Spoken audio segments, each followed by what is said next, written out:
I am Holly Plemons, and I am one of your Tarrant County GOP precinct chairs. I am also one of your area leaders, and I'm here today to talk to you about school choice. The idea of school choice sounds wonderful, and everybody wants to have choices when sending their children to school. And I am so thankful for the school choice that we do have in Texas today that has allowed me to send my children to all different kinds of options in the 10 different choices that we do currently have in Texas. In regards to the new bill that has been recently passed by the Texas Senate, SB 2 by Senator Brandon Creighton, the devil is in the details of this bill. And I want to get into those details today with you and explain what's going on with the bill that doesn't match the ballot language. It does not match the Republican Party of Texas platform, Plank 84, and it does also not match the principles of what it means to be a Republican in the state of Texas. So let's get into the details of the new Senate bill by Senator Brandon Creighton, SB 2. So it does not match the ballot language that was on the 2024 GOP primary ballot. And it said that Texas parents and guardians should have the right to select schools, whether public or private, for their children. And that's awesome because we already have those choices here in the state of Texas.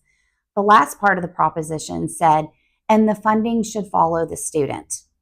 In SB 2, the funding is not following the student, as this is a new tax, this is a new expense for taxpayers to be paying for the education savings accounts, otherwise known as ESAs. People that are supporting school choice and SB 2 are saying that over 80% of the people voted in favor of Proposition 11. Voting in favor of Proposition 11 is not the same as SB 2, and another thing to note, only 12% of Texas voted in the GOP primary. The other is the principles of what it means to be a Republican. In the state of Texas, every 2 years, we have a convention, and at our convention, we set our principles, our priorities, and our planks. Our principles are very simple. We only have 10, one of them being personal accountability and responsibility. If you do not like the two options that the government is paying for you to use for school, whether that be public schools or charter schools, you have the right to go to any school that you want with your own dollars. That is personal accountability and responsibility. The other is number 9 on the principles, a free enterprise society unencumbered by government interference or subsidies.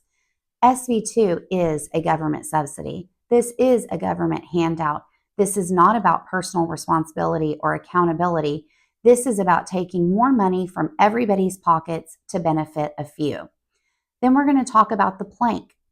Plank 84 on school choice says we further support empowering all Texas families to choose from public, private, charter, or homeschool options for their children's education and funding, which shall follow the student with no strings attached.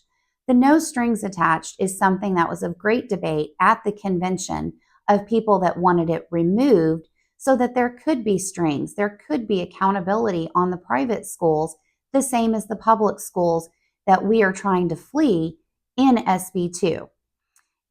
It also says we oppose regulations on homeschooling or the curriculum of private or religious schools and believe a constitutional amendment should be adopted accordingly. In lieu of funding citizens, they may use property tax exemptions. I am completely in favor of property tax exemptions. In fact, I wrote a bill on it. I have given that to all of our electeds in the state of Texas, so they have this bill that they can look at to see exactly what it is that the people are wanting. In school choice, people believe it is going to be their dollars that they are paying to their local school district that are no longer going to be going to that local school district and will be following their child to a private school of their choice.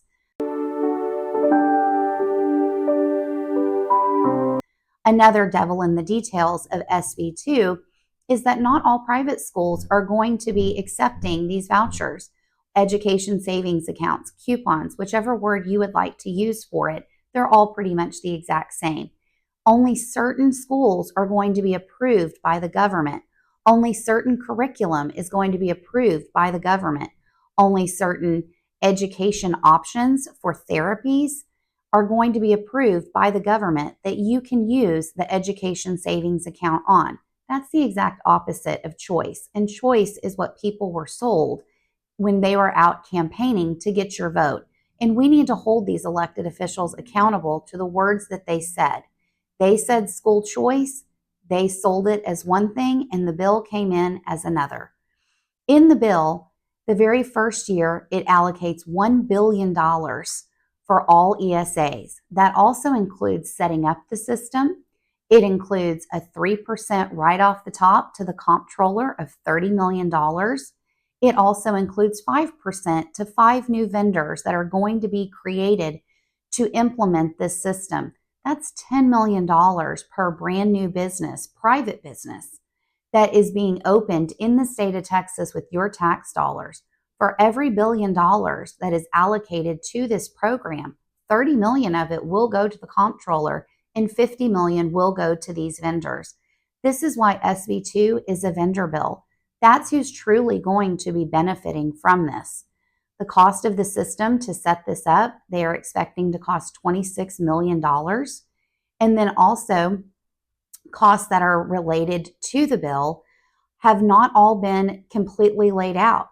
It grows government by 42 employees with an average of $133,000 a year in salary for those 42 employees, equaling a cost to taxpayers of over $5 million. These are just figures that are listed in the fiscal note that we just have to try to put together. All of the costs are not clearly laid out because the fiscal note is only able to assume.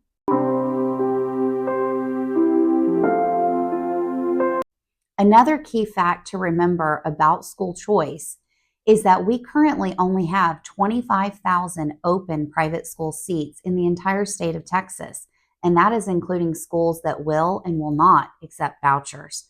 So if they are saying that the first $1 billion that they are allocating for this program is to serve 100,000 children, if every single one of those open seats in private school was willing to accept the voucher, that's still leaving 75% of these coupons going to children that are already in private school. Now, the bill language says that 80% is supposed to go to children that are not already in private school. But whenever the demand of the applications comes in and there's no place for these children to go, the fiscal note clearly tells us that they will allow the children that are already in private school to receive one of these coupons. In 5 years, the fiscal note states that they expect only 105,000 children in the entire state of Texas will be left in truly private schools without government interference. This is the opposite of choice. This is the elimination of choice. This is the government takeover of our private schools. This is the government interference into our homeschools. And this is a very slippery slope that voters need to be aware of before they make a decision on supporting this or not.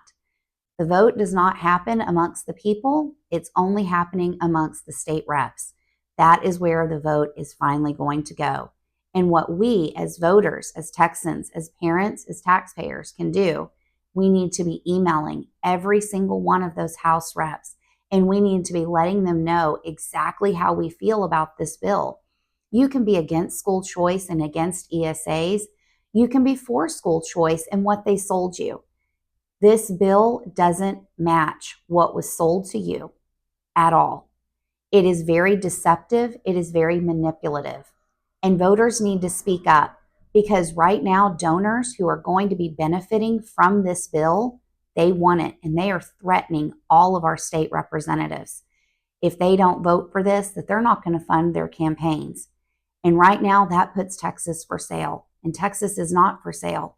If these donors can push these electeds to vote for something that is going to cost us over $11 billion in 5 years to get 98,000 kids out of public school, this is a scam. This is a scam for your tax dollars.